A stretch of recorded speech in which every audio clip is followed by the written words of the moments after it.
What's going on, everyone? My name is Nicholas Merton here at DataDash, and today is June 14th of 2018.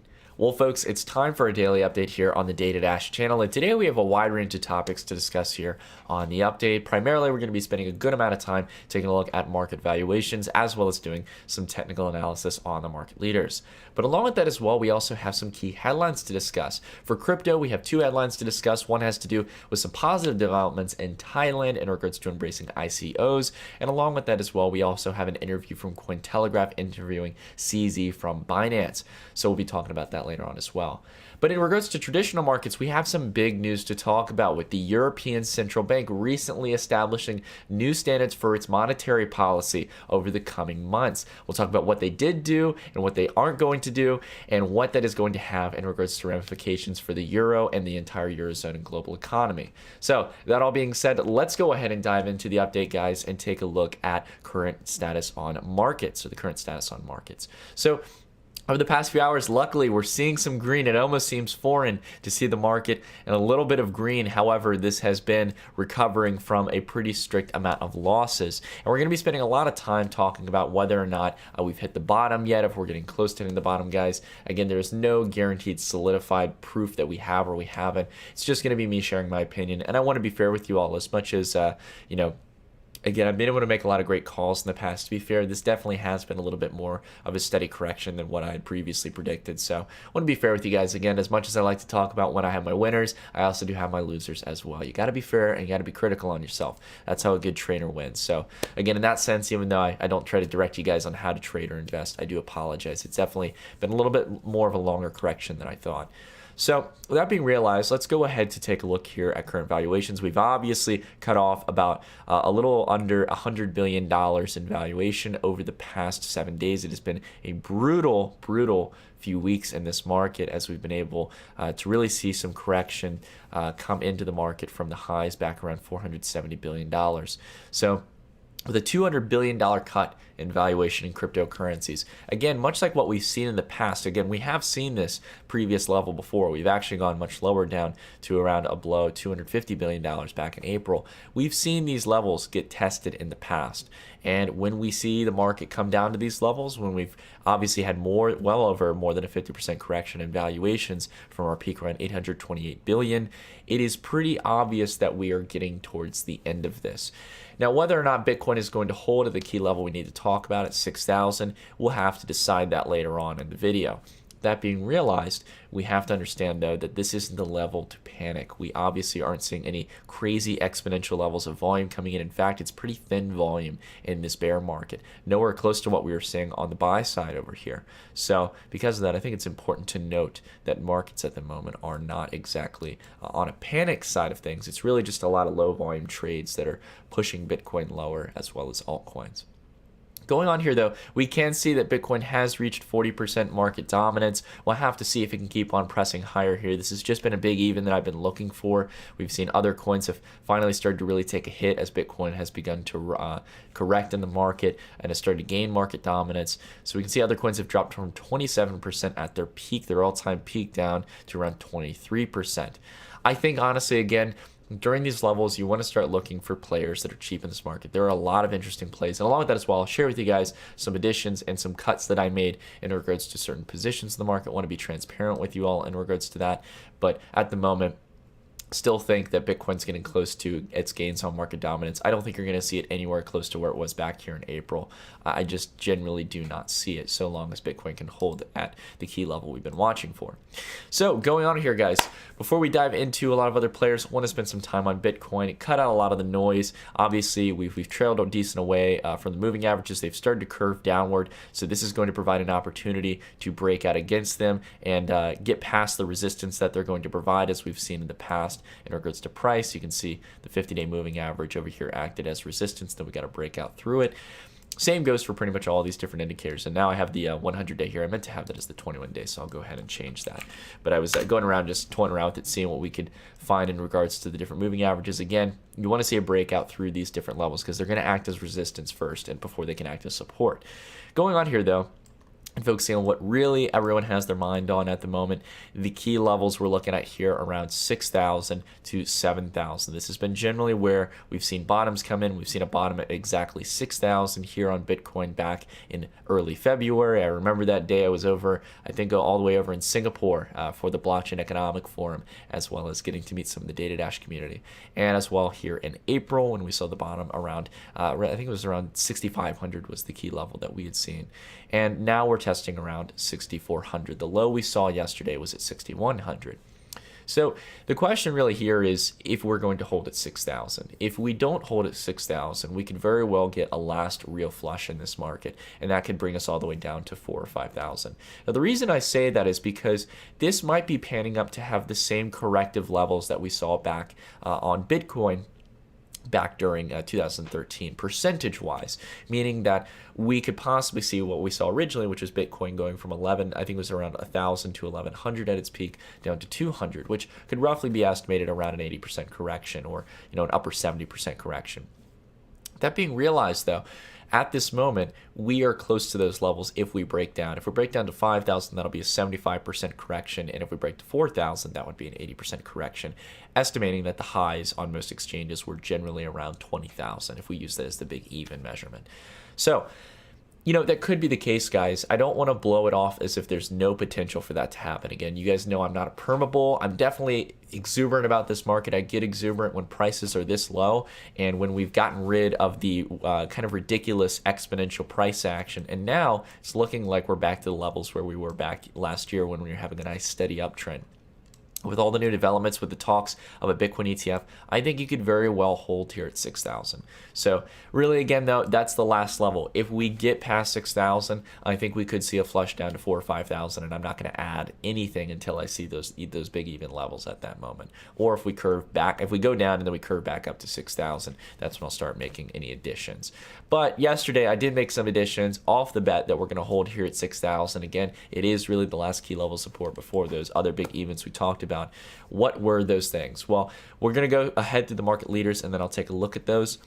I'm going to talk first about Ethereum here. Ethereum at the moment holding quite nicely. It still hasn't broken below the lows over here. That's what I would watch for. Some volume coming in the other day. Definitely not good to see on Ethereum, but it's because it's on the downside, obviously. But I want to hopefully see it hold here. If it comes down to this level, we can get a bounce off. We could continue to see Ethereum rally if we start to get more positive tones in regards to the market. But below the 21-day and the 50-day, I'm not messing with it until it gets that level of support there. Going on to take a look at Ripple. Ripple right now, again, showing the same exact sign, breaking below the 21 and 50-day.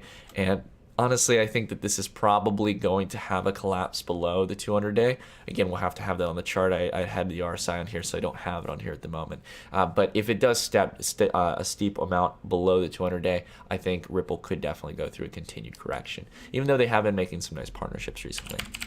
Going on to Bitcoin Cash. Bitcoin Cash, again, like most market leaders, below the 21-day and the 50-day.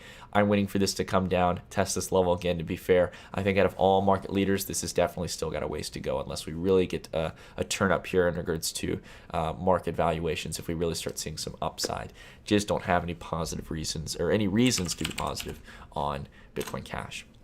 Going on here to EOS. EOS has got to be one of the strongest market leaders at the moment. It's been holding quite nicely around this level. Again, we made our first addition back here. It's below both of the moving averages, but it looks like it's starting to curve up as you take a look at the hourly here. It's starting to hold. It's not making new lows. It's holding very nicely at that big even at 150,000 Satoshis. Again, the big evens matter, folks.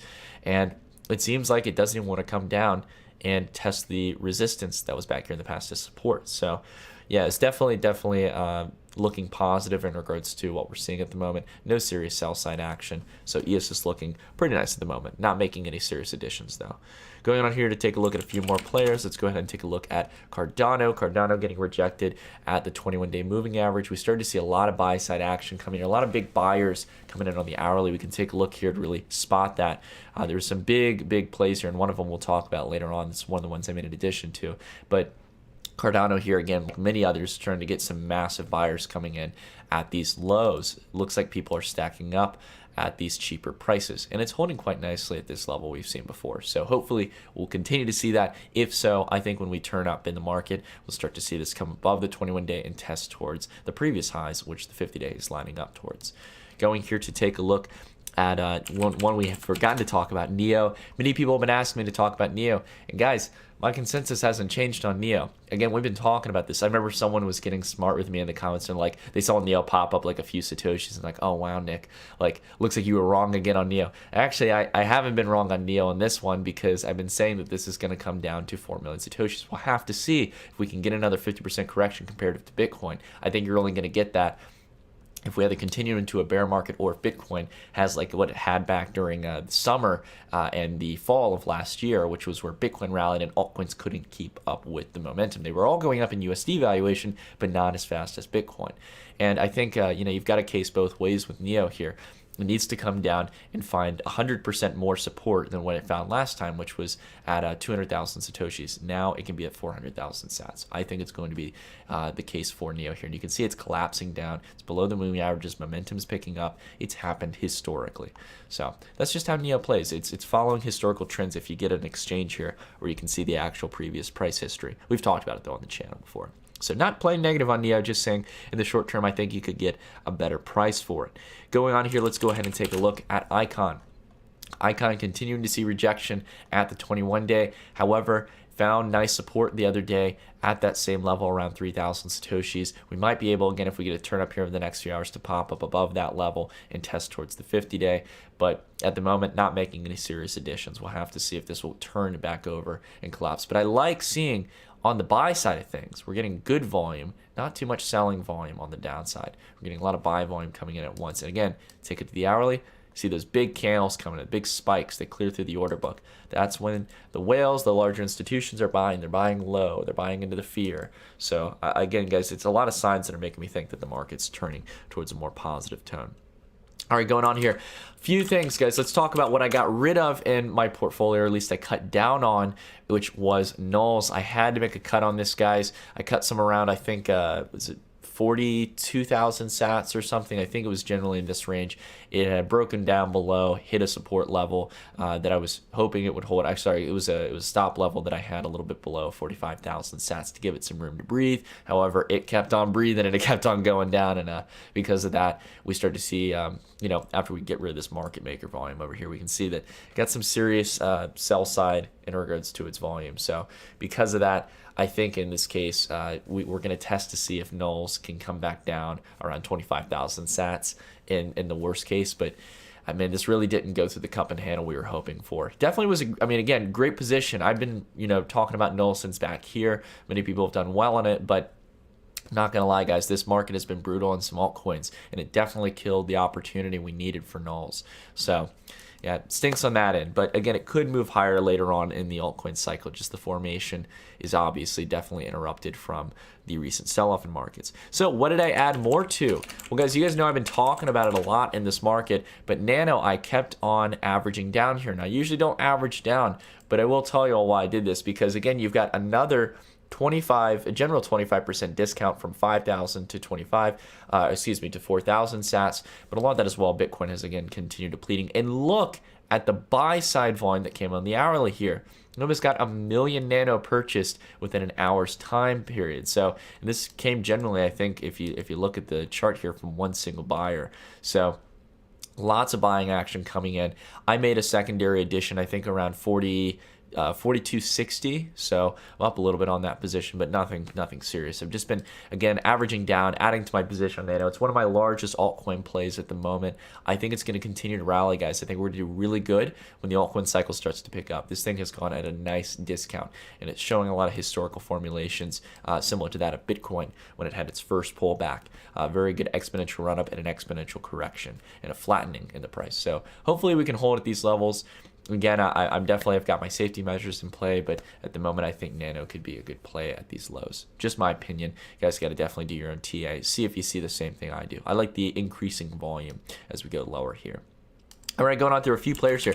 Someone was asking for me, because I haven't talked about it in a while, Sub BTC. Sub is definitely been going through a decent correction. As you all know, I'm long-term on Sub, have a good long-term position on it. But I like the rebound we got here on the key level of support, which is previous resistance in the past. So again, I'm going to drag my line over here real quick, but we can obviously see that levels are looking much better here so long as it holds, and in that case we could possibly get this coming back up, and hopefully we'll see back to the December highs we saw originally. I think they've got lots of good fundamental developments. So anyways, guys, I think that's what we're going to do for TA today, because we've got some headlines to go through. Some positive news in regards to cryptocurrencies has to do with Thailand's equivalent of the SEC approving 5 new ICOs to be launched this coming July. They are finalizing some laws in place to allow the framework, the regulatory framework for ICOs to flourish within Thailand, and they've got about 50 in the pipeline waiting for approval. So it's really interesting to see that in Thailand, which I actually got to visit not too long ago. I got to go recently visit, I can't think of the name right now. I can't think of it right now, but I got to go visit in Thailand. I'm going to be actually going to Bangkok probably this summer. There's a conference I'm working out to possibly go to.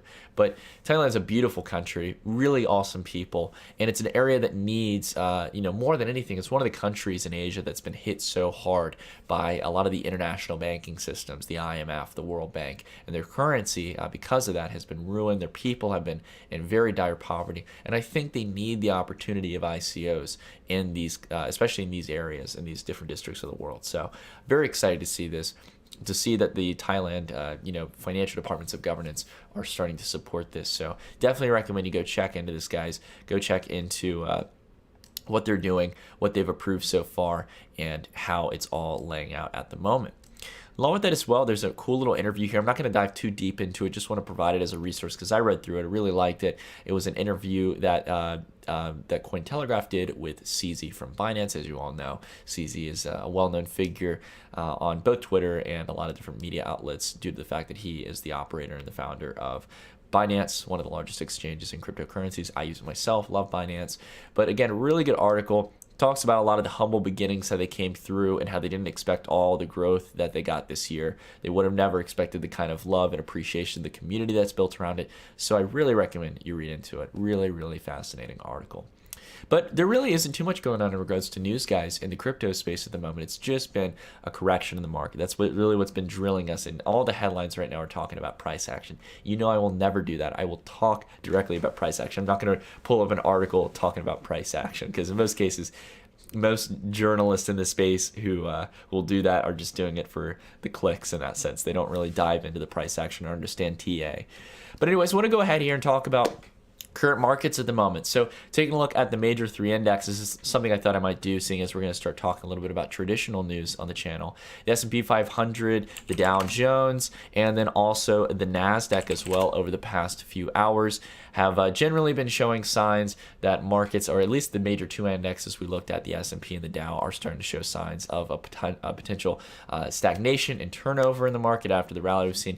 However, the one thing that keeps on trucking along, it is back in the overbought zone on the RSI, has to be the NASDAQ. The NASDAQ keeps on crushing it. And what's interesting enough, again, one thing that people don't realize is they see the prices moving up and they think, oh, the institutions are buying here. The people who, obviously own a lot of shares in the company, the people who work in the board of directors, the major shareholders, they're obviously holding and buying in. The big thing I would tell you guys is to look at something that's public knowledge. It's out there, and it's what's known as insider trading. It's not the insider trading that's illegal. It's the public knowledge of what's out there in regards to the institutions or the people who are the major financial institutions or the representatives from the companies who are major shareholders buying and selling shares of their positions. And you can tell that there's been a lot of institutional exits out of these markets, why there's been all these new announcements of stock buybacks. So I think that's what's happening with the NASDAQ.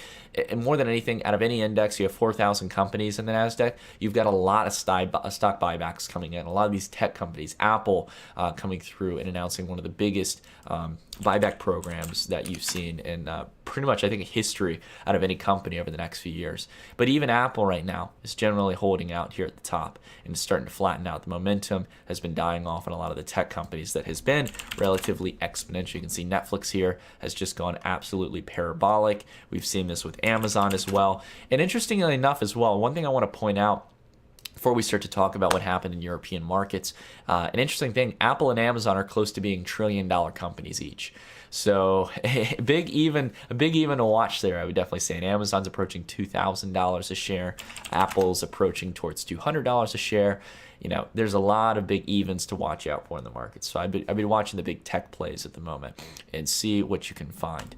But I want to spend some time here to talk about what went recently down at the European Central Bank, the recent meeting that the ECB held, and the announcements that they had for monetary policy changes.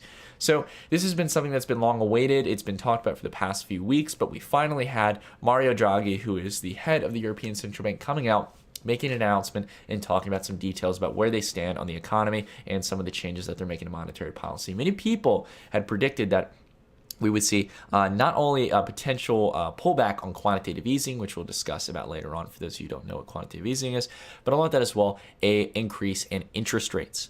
So why were people predicting this? Well, we've been hearing a lot in the news about how not only U.S. markets, but global markets, including the EU and the Eurozone, are doing good. We're starting to see more positive developments in the economy. At least it looks like that on the surface. You know, unemployment's starting to go down. We're starting to see more developments, more lending happening, as we'll take a look at the LIBOR rate later on.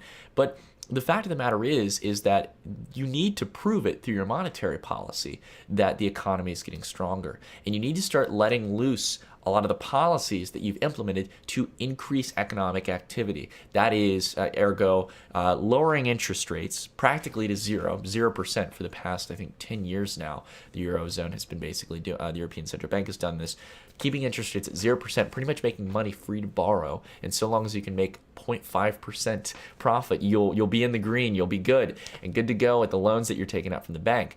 And along with that as well, the quantitative easing, which we'll talk about. And throughout this meeting, they announced that they were going to be revoking quantitative easing. So they're going to be pulling back the easy money that they've been injecting into the economy, the buying of the bonds of different banks, usually the bad mistakes that banks have made. And along with that as well, keeping interest rates still at 0 and not seeing a rate hike until summer of 2019. So there's a few important things to mention here, guys. And we can see it here reflected in the euro. So the euro to the dollar had a pretty stark collapse over the past few hours, losing about 2 cents to the dollar. Now, why did this happen after the news here? Because obviously, you know, the European Central Bank pulled back quantitative easing. And to explain that again, I want to put it in simplest terms.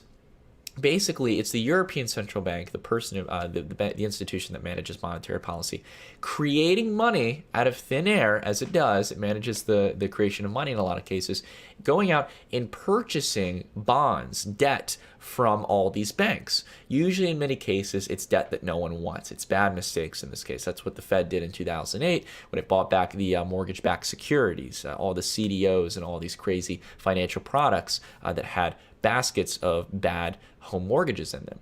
And this same case goes in regards to here in 2018.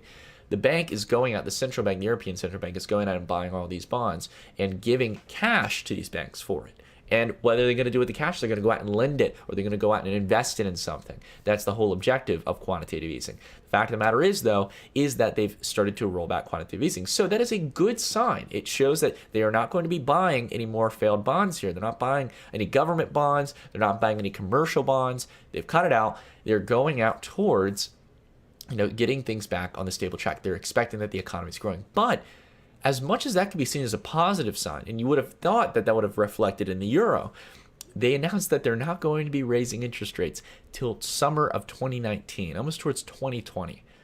And this is a huge telling sign of the economy here, because it's one thing to stop buying off bonds, but it is another thing as well to say that our economy is in such a weak point, the Eurozone is in such a weak position that it can't raise interest rates even 0.1% or 0.25%, a quarter of a percentage, where the U.S. has been able to raise interest rates just yesterday up towards 2%. We could have spent some time talking about this, but it was quite expected.